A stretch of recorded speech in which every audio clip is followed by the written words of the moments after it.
Asia কাপের trophy নিল না ভারত, কিন্তু কেন? চলুন জেনে আসি এর পেছনের গল্প।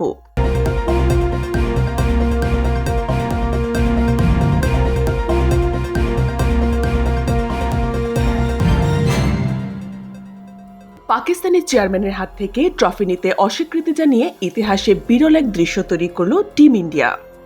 ফাইনালে পাকিস্তানকে 5 উইকেটে হারিয়ে চ্যাম্পিয়ন হয় ভারত। কিন্তু পুরস্কার বিতরণের মঞ্চে ট্রফি হাতে নেওয়ার মুহূর্তে ঘটে যায় অভাবনীয় ঘটনা। অধিনায়ক সূর্যকুমার যাদব খালি হাতে ট্রফি তোলার ভঙ্গি করলেন, আর সতীর্থরা ট্রফি ছাড়াই উল্লাসে মেতে উঠলেন। মূল কারণ এশিয়ান ক্রিকেট কাউন্সিলের চেয়ারম্যান পাকিস্তানের মাহসিন নাকভি। ভারতীয় দল তার হাত থেকে ট্রফি নিতে একেবারেই রাজি হয়নি।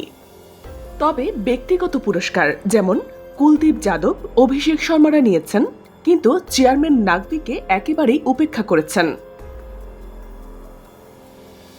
অন্যদিকে রানার্স আপ অধিনায়ক সালমান আগা স্বাভাবিকভাবেই নাকভির হাত থেকে পুরস্কার নেন।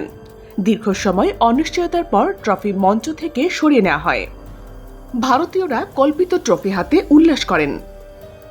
সূর্যকুমার যাদব বলেন, আমার কাছে আসল ট্রফি হলো সতীর্থ ও সাপোর্ট স্টাফরা।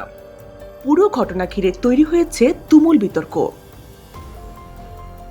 পাকিস্তান এই নিয়ে আনুষ্ঠানিক অভিযোগ তুলতে যাচ্ছে আসছে নভেম্বরে আইসিসি সম্মেলনে।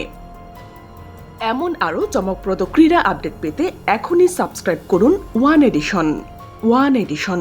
দিন বদলের খবর।